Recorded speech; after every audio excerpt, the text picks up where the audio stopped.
The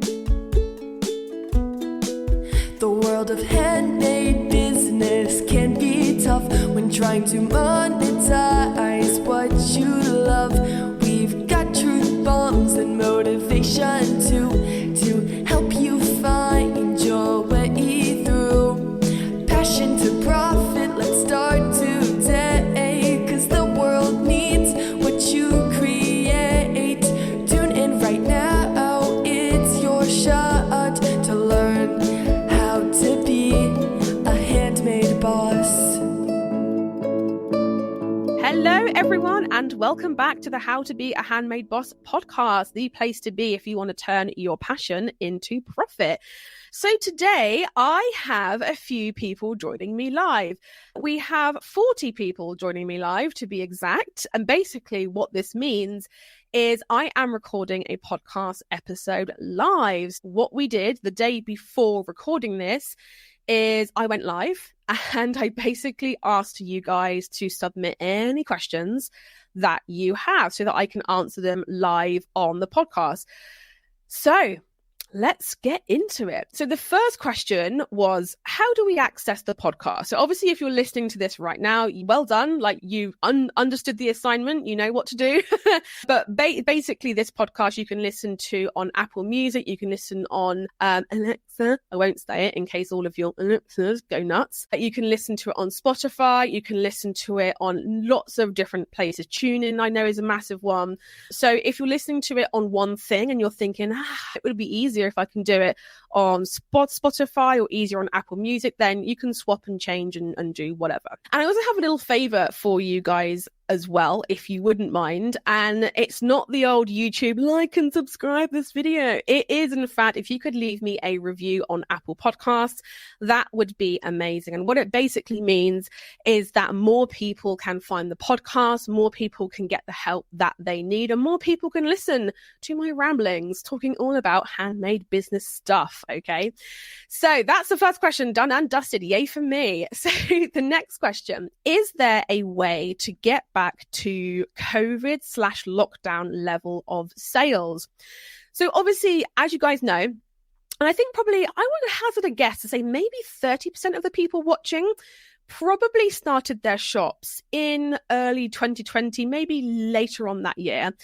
But maybe you were like me, or I would say like me, but I'm always at home anyway. But maybe you were like everybody else on the planet that were furloughed, that were at home, and you naturally had more time for your hobbies. You had more time to find out things that you really enjoyed.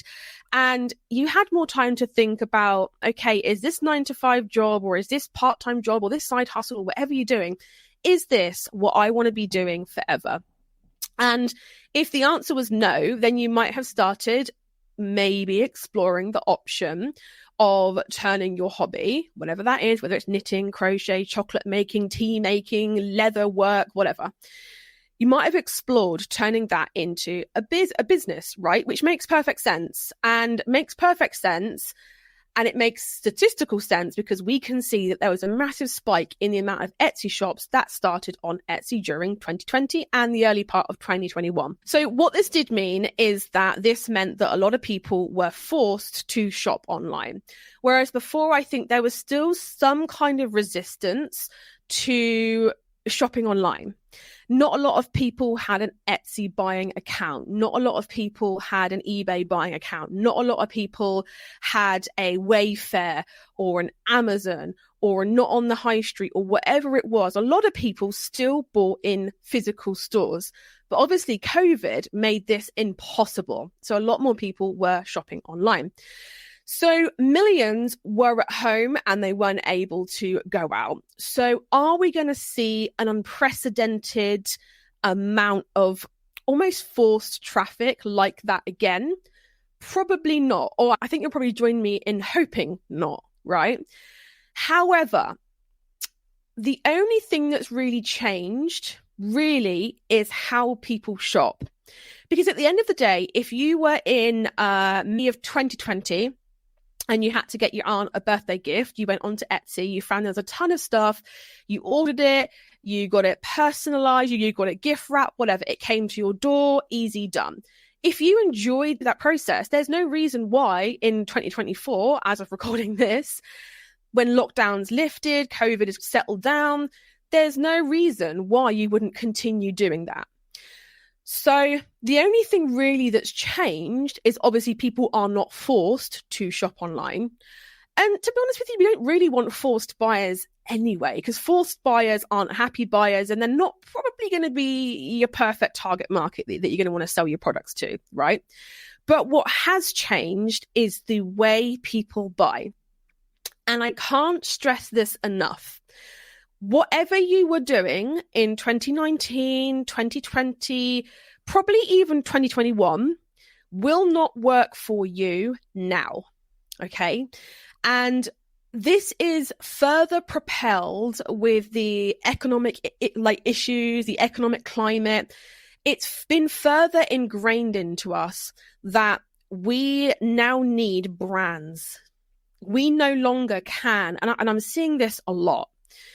You no longer can throw up an Etsy shop and do a bit of a logo and a bit of a brand palette color and just throw a bunch of products and expect Etsy to bring you in the views.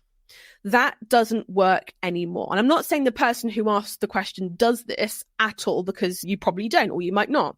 But I'm just letting everybody else know that you can't do that anymore.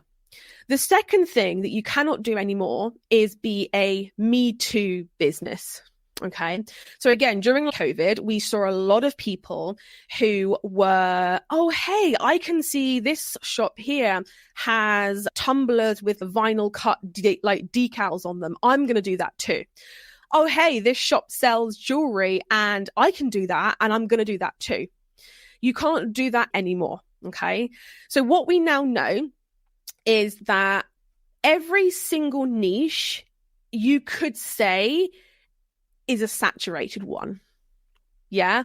There's not a lot of originality out there anymore, which is the way it is. It's not just the handmade business world. It's every business. It's pretty much everything out there. Like, when was the last time that you saw something completely new that wowed you?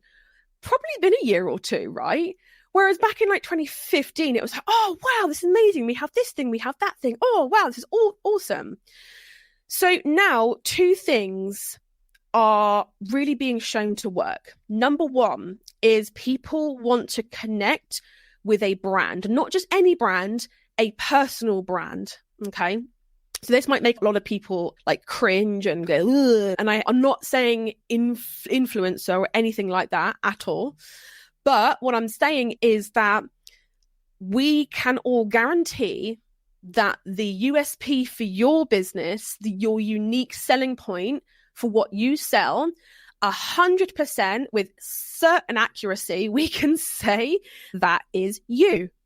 You are your unique edge. And of course, you might have things that are like, oh, I make it a specific way, or my photos are specifically taken in this way, or maybe I do it in a slightly different way. I make my items using this instead of that, or whatever. But the outermost thing that makes us all unique is ourselves. So this is where I'm finding the effectiveness of marketing is really peaking, is when people are injecting more of themselves into their brand and saying, hi, I'm Kylie and I make mugs, or hi, I'm Joe and I make stickers. It's not, hi, I'm Kylie from awesomemugs.com and I make mugs, but you never see anything of me because I don't do the whole brand thing. Or I'm from Jellycat Studios and I never put my face out there. You know what I mean? I'm not going to be answering any more questions today, my loves, just because I have a whole list of them. But hopefully one of these you might find useful. All right. So what this means is that because there is a sea of mediocrity out there, not just on Etsy, but also if you Google handmade baby clothing, you will get probably 80 pages of results. How do you know, if you're a buyer, which one you want to go to, which one does the thing that you want, which one you connect with, which one you trust? And it is really about the know and trust. So what I'm now saying to people is you must focus on your brand. Please do not sit and expect Etsy to, or wherever you sell, Amazon Handmade, not on the high street, whatever, drive you traffic. So in order to stand out in the sea of mediocrity, which I love to call it, you have to really lean into what makes you, really lean into what makes you special. And that can be, maybe instead of creating art that's very moody, instead you create art that's really colorful and really bright. Maybe instead of creating bags from recycled leather, you create bags from recycled jeans. Really kind of look into what makes you unique. Okay. Now, for all of you who are like, that's overwhelming, WTF, what do I do here? Just start with injecting some of you into your social media posts, right? It can be as easy as that, okay? Or maybe putting a little bit more about you in your Etsy shop about bit. Or maybe even posting on Etsy Explore and being like, hi, I'm Gemma and I make resin jewelry made out of flowers that I grow in my back garden, but actually document you doing that, okay? So to answer the question, is there a way to get back to COVID/lockdown level of sales? Yes, but we have to work a little bit harder. But we would have had to have worked harder anyway, even if COVID wasn't a thing, because we've had other issues, other things. Like, time has gone on, time has droned on, and we would have had more people starting businesses up and filling up niches regardless. So the answer is, you just have to work a little bit hard, not to become a commodity sale, but to become more of an emotional sale, which is really honestly that know and trust. Yeah. All right. So how did you guys find that? That was the first question. All right. So the next question we have is, how do you know when to give up? Okay. So I know that probably if any of you are debating this, or even if you're the person who asked this question, there is going to be some level of ughness behind it. Like, you're probably going to be feeling disheartened, upset, sad, annoyed, angry, any of the above, right? But, and I know it's probably not what you want to hear, and you might be like, oh, shut up, Steph. But honestly, like, I see this as a coach over and over again. And I can sum it up by saying that one of my favorite quotes is, entrepreneurs either keep going until they reach success or they give up before they do. Entrepreneurs keep going until they reach success or they give up before they do. Okay. And what I love about this is that we can figure it out. Like, we are creative people. We can create amazing products. We can market in a creative way. We can make the most of what we have. We are resourceful. But it might not look like the iteration of the business that you have now. If someone was to say to me, Steph, you started your jewelry business back in 2014, so it's 10 years old now, and it would look exactly the same as it did that first year now, I'd be like, no freaking way, man. No. My product line, my everything but my business name has changed probably 4, 5, 6 times over in the past 10 years so that I can fit it to get it just right. It's not something that you're going to get right the first time around, the second time around, the third time around, the fourth time around. It's just not going to happen. And one thing I like to go through if I'm doing like a one-to-one or like a coaching call or something like that is I really like to say, do you hate your business, or are you disheartened with it, or insert emotion here? Are you feeling a way about it because you've lost passion for one part of it? It's kind of like saying, I hate spaghetti because I don't like cheese. So I'm never going to eat spag bowl again. I'm never going to eat pasta again because I hate cheese. So you know what? You can take the cheese out and still enjoy pasta. Trust me to think of a food example. So let's say, for example, maybe you're like, social media, I just don't vibe with it. I don't like having this and to post and How can you keep what you love about your business and ditch what doesn't work? So that's one thing that I would say. Or is there a way that you can test and change and tweak and edit the way you do things? Like, is it maybe that you hate it because you're putting so much time into it and you're not getting the headspace, the time, the energy to be able to reap any kind of reward? That to me would say, you know what, there's a lot of pushing, but there's very little return coming from that effort expended. So that's really like the first couple of things that I would say. Is it that you hate your business and you're like, I'm done? Because I think they're very different. I think being done or knowing or wanting to give up is very different if you're not seeing results versus if you're like, I don't want to see another crochet hanging thing for as long as I live. I think they're two very different feelings, right? And I think a good time to think about, and it's not giving up, because I think giving up has this connotation of being like, oh, you're not supposed to give up. You know what they say? Don't give up. At first you don't succeed, do this, whatever. But I think a good way to look at it is a pivot, a change, a tweak, a test. And let's be honest, if you called any of those things giving up, we give up every day of the week then, because we're always testing and changing and molding things around how we want to do business. So in answer to your question, there is always changes and things that we can make to mold your business more around you and make it work for you. Because at the end of the day, a business, you're not creating a business, you're just creating another job for yourself. If you wake up every morning and you're like, oh, I don't want to do this, and oh, I don't want to, I just don't want to do it. All you've done is create, almost, funny way to think about it, but you've almost created someone else's business because you're following I ought to's and I shoulds, and she told me this and he told me that. And you build all of this stuff into your business. A year down the line, you're like, I don't recognize it anymore. This isn't working for me because it's not my business. And this is another thing I've seen happen over and over again. You end up building someone else's business into your own, then you end up hating it. And it's like wearing someone's pair of shoes that are 2 sizes too small. You can wear it and you can get away with it for like an hour and an absolute push, but eventually they're going to hurt. They're going to cut your feet. You're going to take off those shoes and go, stuff it, I'm going to go barefoot. So it's looking at what's been the lead up to this point.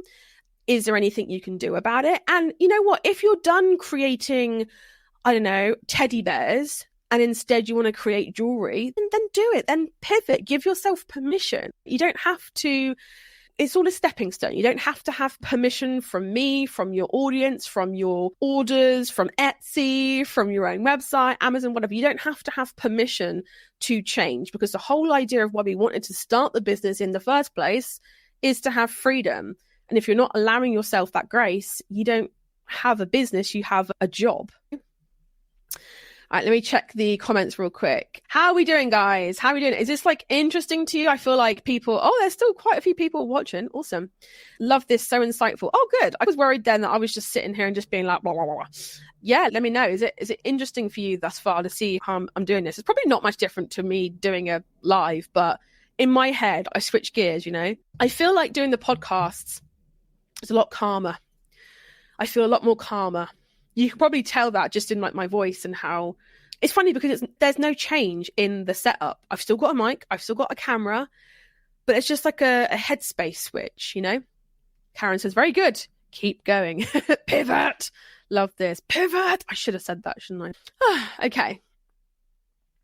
So the next question is how to launch your website alongside building Etsy.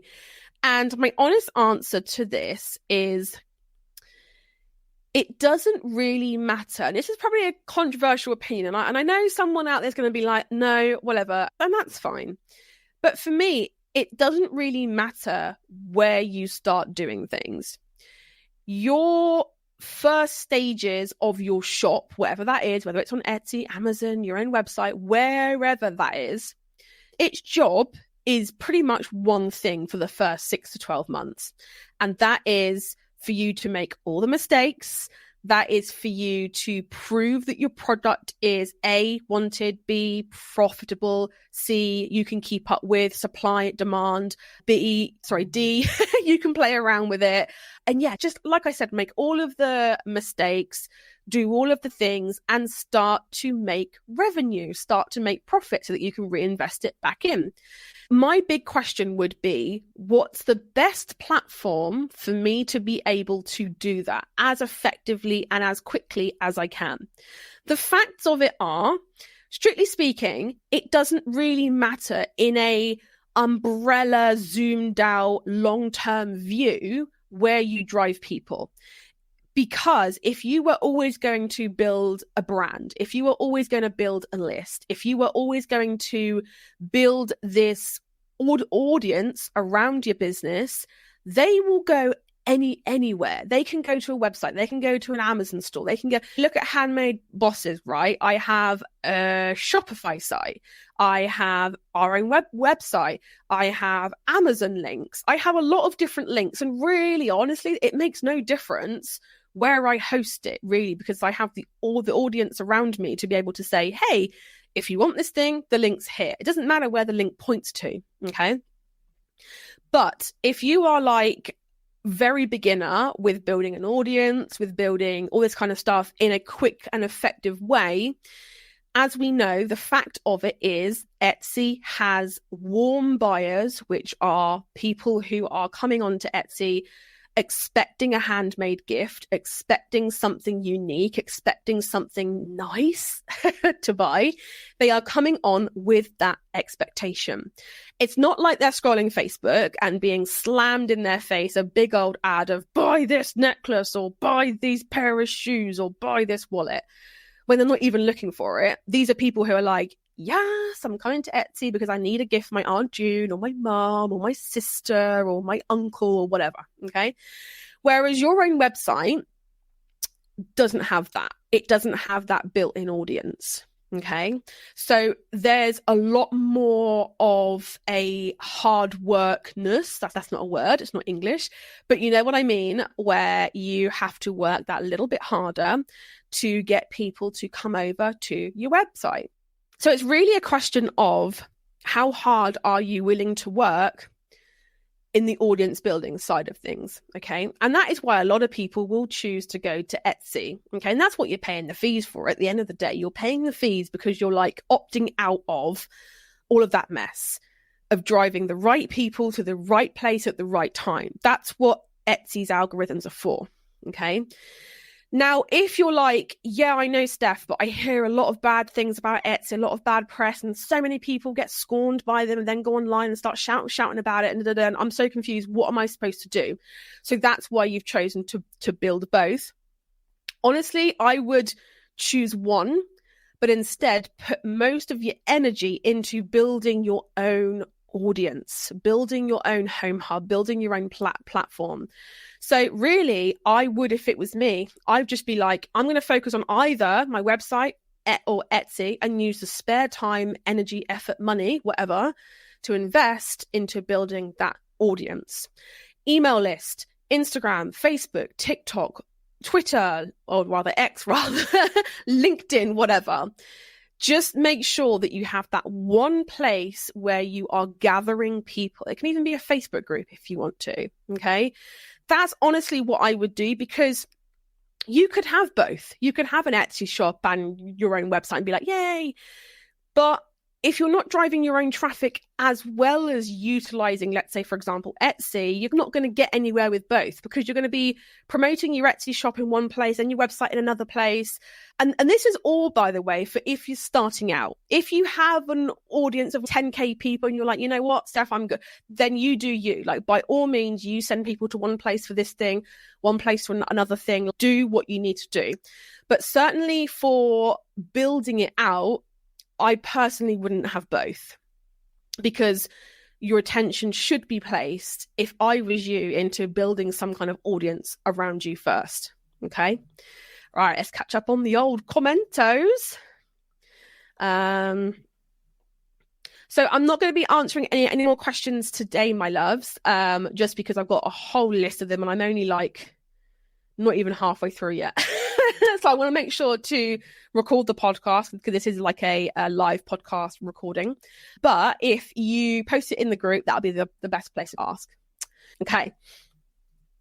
The next question I got is how to write a juicy shop announcement. And this is a great question. And really it depends on what you're building. It sounds weird, I know. Or a good thing, or a good way rather to think about it is every quarter, every 6 months, every year, there's got to be some kind of focus. And that can be, right, my focus is building my email list. My focus is getting sales. My focus is building an audience on Instagram. And I think really the first thing you need to know with this is what action do I want my audience to take? It's no good being like, I want all those things, because a shop announcement, specifically talking, really has one purpose, and that is to get an audience members or a browsers rather, or customers' attention. So let's say, for example, you're like, hey, I want to build my email list. That is my focus. I want to get 100 new subscribers in a month. And you're like, I can do it. My views are maybe 1,000 a month. I know that I can do this. That is what your focus is. Okay. So that's step one. The second step is, what incentive do I need to give people in order for them to take action? Because, like it or not, there are millions of shops, Etsy, Amazon, not on the high street, wherever, that are fighting for that particular person's attention all at the same time. Why should they give it to you? Because I see a lot of it all the time where people are like, oh, I put my newsletter link in my shop announcement and no one's signed up to it. And I'm like, said with love, but are you surprised? Because they've been on to 7 Etsy shops that are all kind of being like, do this and do have this and check me out on here and find sneak peeks in this on Instagram and do this. And people are like overwhelmed. So instead, keep it sharp and keep it simple. Okay. So again, let's say you want to build your email list. Be like, okay, I'm going to offer a 20% coupon off their first order to anyone who joins my list. Get it here, and keep the whole process branded, simple. And that is it. Okay. You don't need to have a long shop announcement because no one reads them anyway. Just keep it, I don't know, 3 or 4 paragraphs at absolute most, and keep the paragraphs very short. But that is what I would be using, is like the shop focus for the next, like I said, quarter, 6 months, year, whatever. Okay. And also don't forget, a lot of people forget this. Talk to your audience how they talk amongst themselves. I see a lot of like jewelry makers that will use a lot of jargon and, oh, this will have a beveled edge and the beading around this. And there are people who are buying it are like, what WTF is that? I have no idea what that is. Just talk to me like I'm a 5-year-old. And that's what I'm like when I'm buying things like clay earrings or mugs, or I don't know what any of this stuff is. And I just want to be spoken to in a really easy breezy way. Okay, so the next question is, what are the top 3 things to give your Etsy shop a boost in lull times? Okay, so I actually have a whole list of these, but I think really the top 3 spiciest, and when I say spiciest, the top 3 that are going to pack a punch are as follows. Number 1, create new products based off of your best sellers to spice things up. Okay. So one thing I do see a lot of is shop catalogs that are stale, where they've been renewing the same things 4 times in a row, 5 times in a row, 8 times in a row. And people are like, we've been shown this, we're not really vibing with it. So that's when I'm like, okay, let's create something new. Let's launch a new product line, but let's create it based off of what sold well for us before. Okay, so let's say, for example, you have a man candle. Let's say your mandel, if you will, has sold really well as a gift for Father's Day. Okay, but you've had the same 3 scents go in. They used to sell really well. They're not really selling all that much now. I would create a new set of mandels, a new set of man candles with different scents. Maybe one smells like musk, maybe one smells like amber, maybe one smells like bergamot, maybe one smells like wildfire, whatever. But basically you're just looking for success clues that have been left behind before and creating something new. Okay, so that would be the very first thing. The second thing would be to run a 25% off sale. And I know you're like, holy balls, Steph, that's a lot. I will always say to build out your pricing so that you can withstand a sale.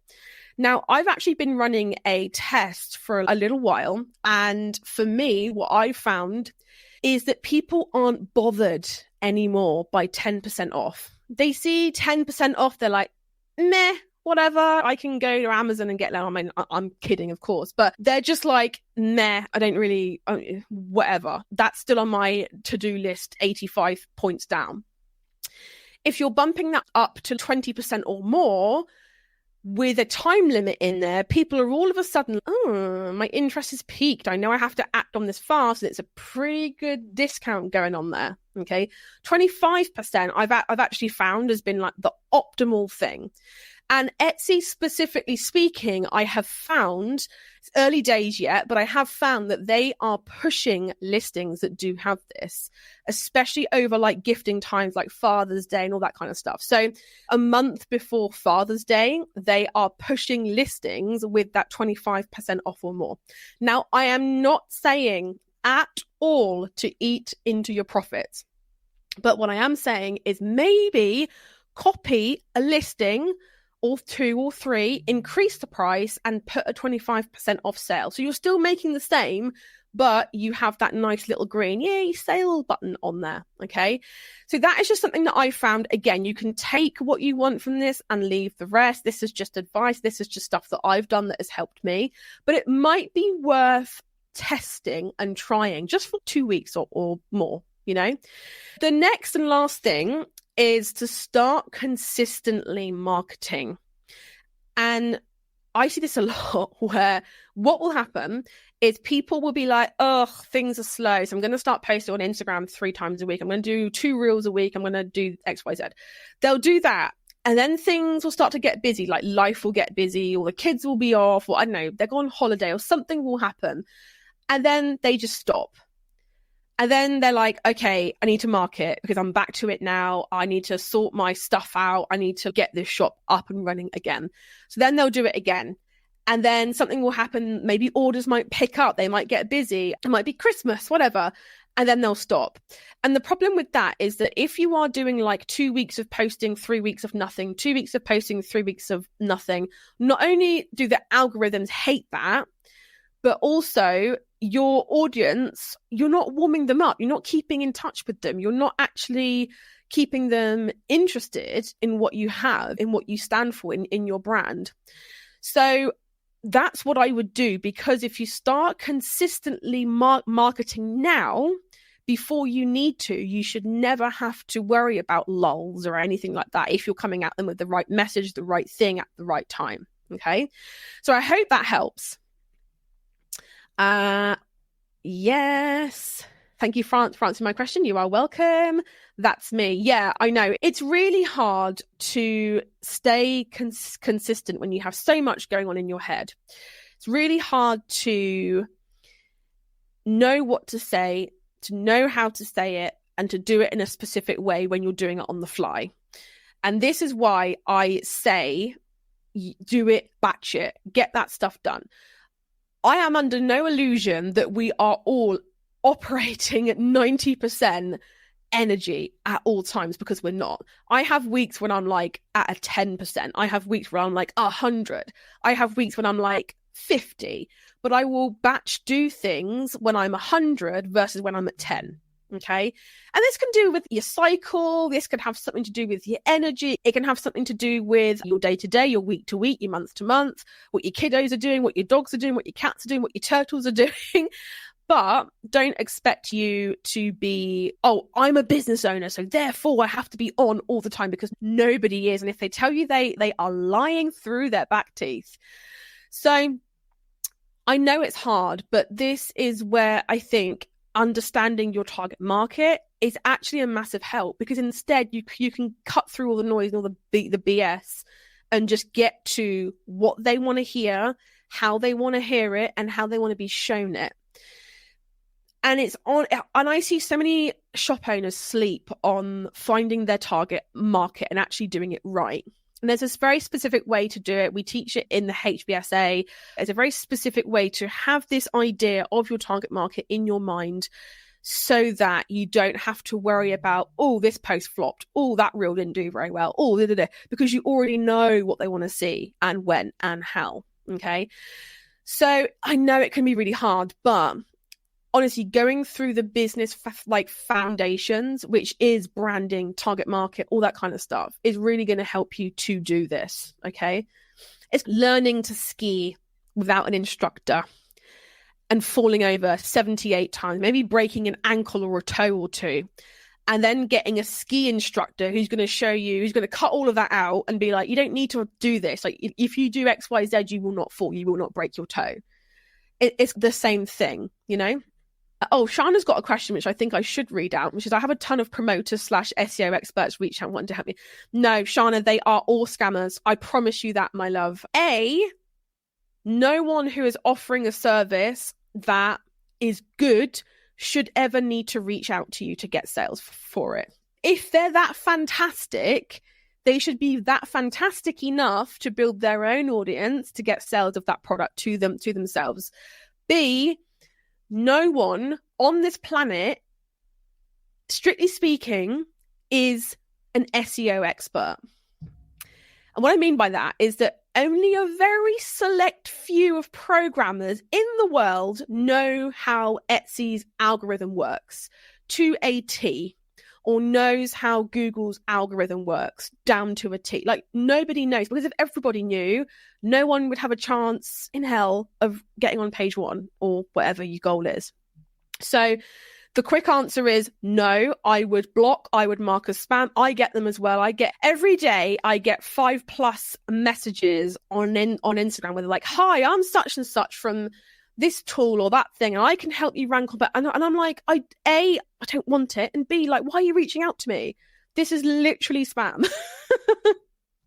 So yeah, no, don't let anybody log into your Etsy shop, because there is like an IP that, I'm sure it's not as bad as it is now, but there is a certain, obviously it's unsafe anyway, so don't ever let anyone log into your Etsy shop, like, hands down, okay, unless it's your husband or your wife or your whatever, partner, sister, and even then you might not want to trust them. But anyway, and just be aware that sometimes if they've had an Etsy shop that's been closed down, that's infringement, whatever, that they are then going to affect your shop, because by default, if you're on the same IP address, they think that you're going to be related. Okay, so just a quick thing there.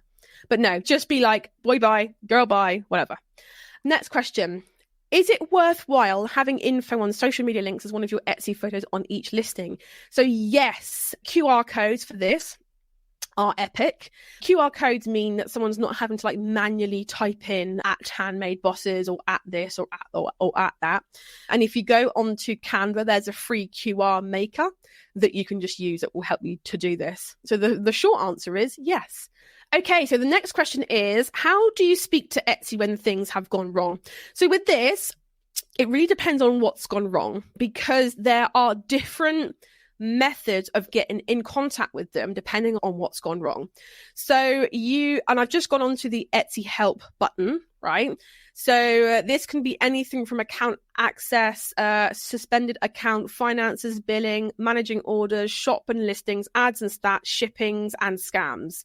So there's 8 different things there that you could potentially need to contact Etsy about, okay? And this is just if you're selling. If you're buying, there's a whole other list, okay?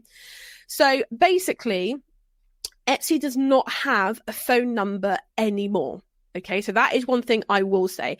And I don't really blame them, because I know that, hey, it costs a lot of money to have thousands of people manning phone lines at all times, okay? And a lot of the time, maybe an issue could have been sorted without needing to phone them, okay? So basically what you do is that you go to Etsy and you go to the little help button at the top right hand side. Okay. And then it will take you to help center type thing.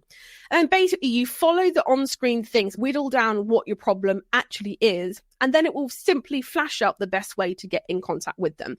That can be live chat, that can be email. As I'm led to believe, it also depends on where you are in the world and what time it is, because obviously they're not going to flash up live chat if they're not online. And obviously Etsy can be a Irish or a USA based kind of a base, I suppose. So basically that's what you do there. Email, they are very, very quick. They say 24 hours. That's their official line. I think sometimes it can take 2 to 3 working days. And also be aware as well is that if you have had an account closed down, you should have some kind of message sent to you. Do check your spam, do check your deleted, because I have found actually that some of Etsy's emails, even though I've been on there for like nearly 10 years, end up in my deleted folder for some reason. And I'm like, okay. And also do be aware that if they have decided that you have violated a rule, hands down, they're like, no, that's it. They will pretty much be like, we're done. Now, one thing I will say is that Etsy has been leaning on AI a lot more over the past six months. And that's as of recording this, 2024. They have been leaning on AI a lot more. And obviously, as we know, AI can make mistakes. So if you do believe that things like your account has been closed or something like that in a incorrect way, then you can file for a appeal, which will have a physical person look at it.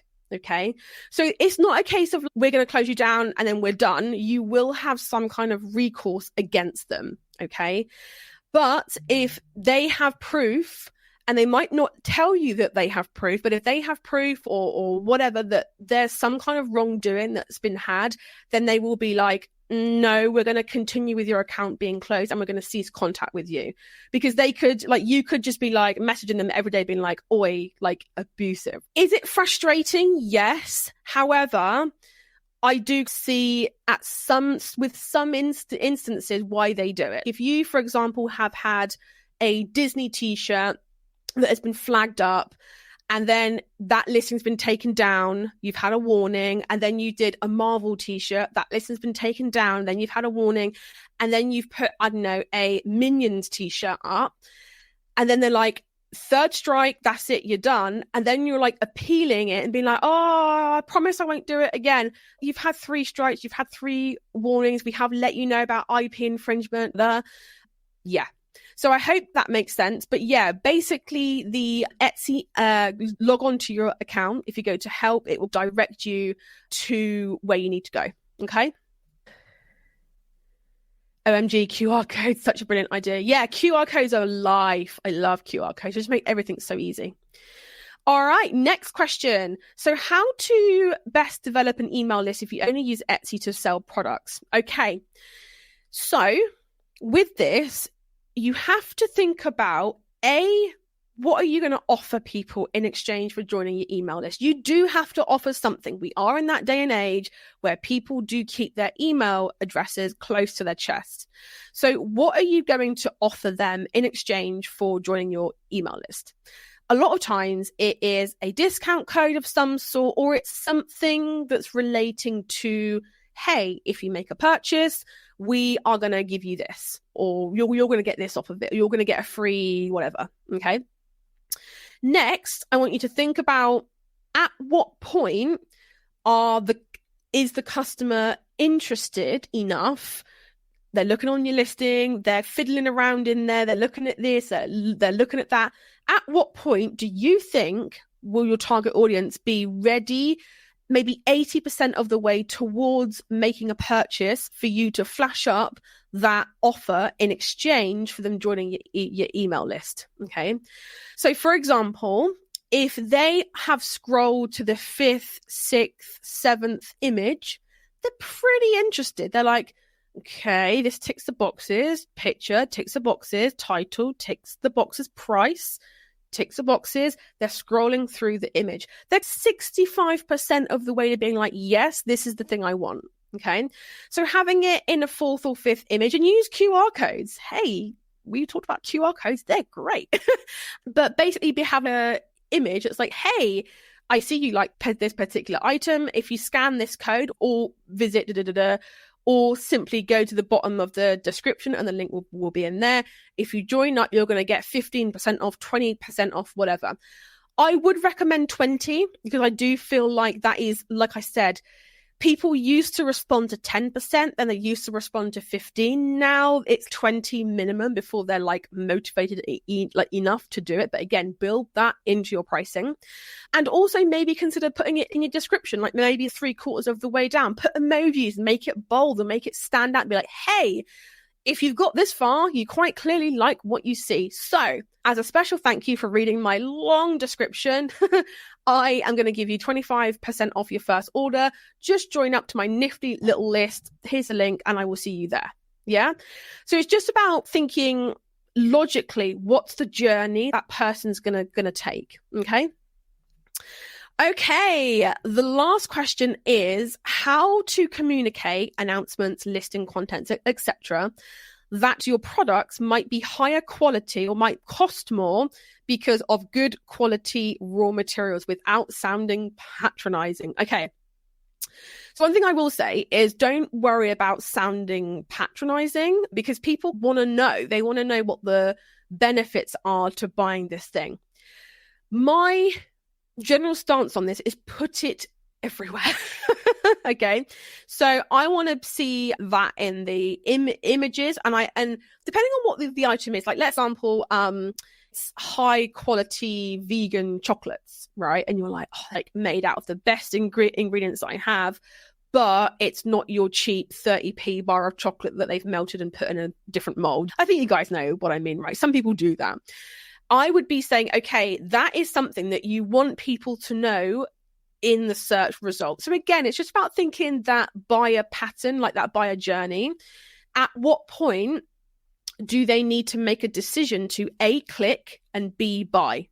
So if it's something where you're like, they need to click on this to know more about why mine is priced higher, why mine is better, my USP, all this kind of stuff, what makes me different, I would be putting that in the first listing image as like a little bubble or a little like banner or something like that's quite clearly is, and keep it simple, keep it 3 or 4 words max, and be like vegan chocolate or made with real cacao buds, or I don't know, something like that. Put that in the first image so that on the search results it's like, boom, this is the top dog. Also put it in your listing images and also in your descriptions and all that kind of stuff. Yeah.